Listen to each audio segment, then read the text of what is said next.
Assalamualaikum and salam sejahtera to Madam. Hi, good day. My name is Cindy. Today, me and my group mate, Adlan, Afifah, and Connie, we will present about the article we chosen, which is the effects of macroeconomic variables on stock market returns, evidence from Malaysia's stock market return performance. So, as an introduction, the researchers of this paper, his name is KH Khalid Kalam, and he published these papers on 12 August on last year in Science Direct from Shandong Sihe Universities in China. So the purpose of this article is actually to analyze the effect of macroeconomic variables such as GDP, inflation rate, interest rate, FDI, and exchange rate. How are these variables going to affect the stock market returns, especially in Malaysia's performance? So as you can see from the site, the summary is this paper want to investigate how all those variables that I mentioned just now, how they're going to affect towards the stock market return in Malaysia stock market. So next slide will be about next slide will be about the problem of this article. So this article problem, is the article stated the problems clearly? Yes, they stated a problem very clearly, which is actually the stock has two types of tradings. One is on certain prices, which is we call as corpuscular property, and the other one is when they fluctuated in the market, it represents the wave property. So is the problem important? Yes, it is very important because the investor usually are very sensitive and responsive towards this kind of signal. So when they receive this kind of signal, they can know should they buy or should they sell the stocks. And it may affect to the stock market in Malaysia. So the purpose of the study is we have two purposes of the study. One is to understand the dominant factors that are affecting the Malaysia stock markets. So we want to know, is it GDP? Is it inflation rate? Is it interest rate? Or is it FDI? Which is the most important or most big factors that are actually affecting our Malaysia stock markets? The next purpose will be to analyze the relationship existing between stock market returns and macroeconomic variables of Malaysia stock markets.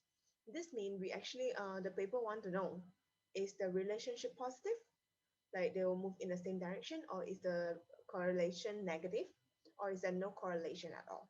We want to know the relationship. So as the fourth question for this problem, what is the hypothesis? This table actually they have 6 hypotheses. The first HO will be macroeconomic variables significantly affect on stock market returns of Malaysia's stock exchange performance. So for hypothesis 1 and hypothesis 5, they actually break down into all our variables, which is GDP, interest rate, inflation rate, exchange rate, and foreign direct investment FDI. So for all those hypotheses, the paper assume or make the hypothesis as they all have positive impact or significantly impact on stock market return on Malaysia stock exchange performance. So we'll see on the result later. And the last question for this slide will be, are the key terms defined? Yes, they're definitely defined, which is macroeconomic variable, stock market performance, Malaysia. Thank you. That is my part, and the next one will be Adlan.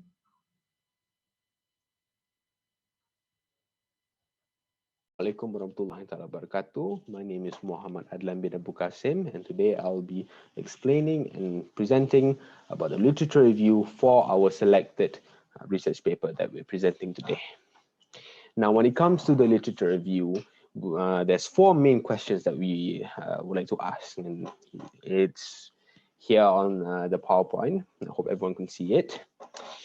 Now, the first question is, are the cited sources relevant to the study? Now, when it comes to this research paper's literature review in particular, its structure is quite divided. What I mean is, for example, in this research paper, there's a lot of variables because they test out multiple variables such as GDP, inflation rate, interest rate on the effects of the stock market. So there's a lot of variables, and they base their literature review based on those variables. So, For example, they talk about interest rate, then they cite and talk and reference all the literature, other literature reviews in that part. Then they move on to the next variables, then they talk and reference and cite other literature review there as well. So in me personally, I really like this kind of structure. Is very organized, and based on our observation, most if not all of the cited sources was relevant to the study. It was either put there to push or prove a point, or to explain a methodology used later down the paper. But if all, if most, if not all, of the cited sources was relevant to the study. Now, the next question is the review too broad or too narrow? Now, this is a mixed bag. Of course, in the PowerPoint right now, it says that it could be too broad. And for example, that one part of the article has mentioned that about 50 Malaysian firms will continue to be listed on SES. But due to the structure of the literature review itself being so divided up and varied between all these variables, it kind of is too narrow in certain parts and too broad in certain parts, and just hit right on the spot for certain parts as well. You know, for example, in some interest rate, it could be talking about it'd be talking a bit too broad. But overall, I would say it is neither too broad nor too narrow. I would say overall it is quite focused and not too complex and not too simple. Now, other references recent. I would say yes, quite recent, because like the PowerPoint is saying, there's only two research paper that was cited that was before the 21st centuries, before the 2000s, and the oldest reference in the 21st century would be 2003. Everything else is quite recent, so I would say most of it is recent. Is there an evidence of bias? No, due to contradiction concept. A lot of was mentioned in the paper. Means there was a lot of varied research and a lot of varied and diverse amount of ideology pushed. Means no actual no actual main ideology was pushed. The literature review looked towards both sides of the argument on whether all these variables do affect the stock market or not, because there are some papers who have done similar-ish kind of study on this that says both yes and no. So I would say no, there is no bias in this research paper, because this research paper itself has referenced both sides of the party. That's all from me. Thank you. I'll be passing on to my next member. That's all. So for the design and procedures of this paper, we have 4 questions to answer about this paper as well. What research methodology was used from this paper? We are using a quantitative data method, which is we can conclude that the researcher actually used a form of survey for the research results. Was it a replica study or original studies? This paper used a replica study using a 20-year set of data from 2000 to 2019. What measurement tools were used? This paper used the 5 independent variables. The 5 independent variables are GDP, interest rate, inflation rate, exchange rate, and FDI as independent variables. While for the dependent variables, this paper used stock market return of nation stock exchange performance as dependent variables. Okay, that's all. Thank you. And we move on. Hi, madam. My name is Lau Zhi Juin, and I represent data analysis and conclusion part. For the data analysis and present, first is how was data analyzed. For the data analysis, this article is using 6 methods of analysis, which is modal specification, descriptive analysis, unit root test analysis, multi-collinearity test, auto-regressive distribute lag model, regression analysis. By using the method, the researcher can easy to get the result, and it more save time and cost to do a lot of research. So the outcome of the article may become faster. Okay, next is was data qualitative or quantitative. The article is using quantitative analysis to complete the research paper.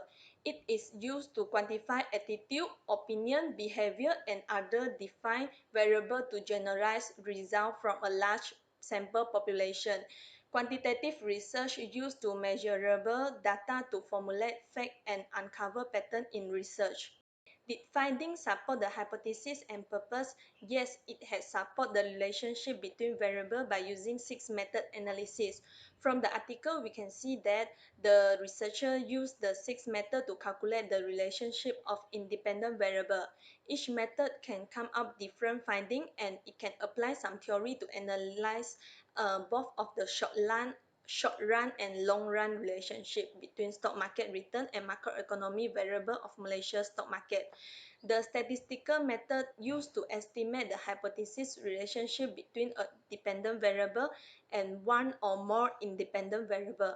It can be utilized the strength of relationship between variable and for modeling the future relationship. Okay, last is conclusion and implementation. First is, are the conclusion of study related to the original purpose? Yes, the dominant factor are affecting to the Malaysia stock market and analyze the relationship between stock market return and macroeconomic variable of Malaysia stock market and analyze the relationship between stock market return and macroeconomic variable of Malaysia stock market so we can know the stock market return of Malaysia stock exchange performance relationship between the variable whom the result and conclusion will affect. Gross domestic product, exchange rate, and foreign direct investment have shown the long run effect and positive influence on other views because the relationship between the dependent variable and independent variable may come out the result either is positive or negative. What recommendation were made at the conclusion? Okay, stable return will attract foreign investor and government need to control the unemployment rate and economic growth often move stock market. In a country whose stable stock market and stable return will attract the foreign investor because the country political stable may help the country national economic grow and a country unemployment rate may affect to the stock market of country because country people not have money to purchase the product and it may happen decrease capital flow. That's all for me. Thank you, madam.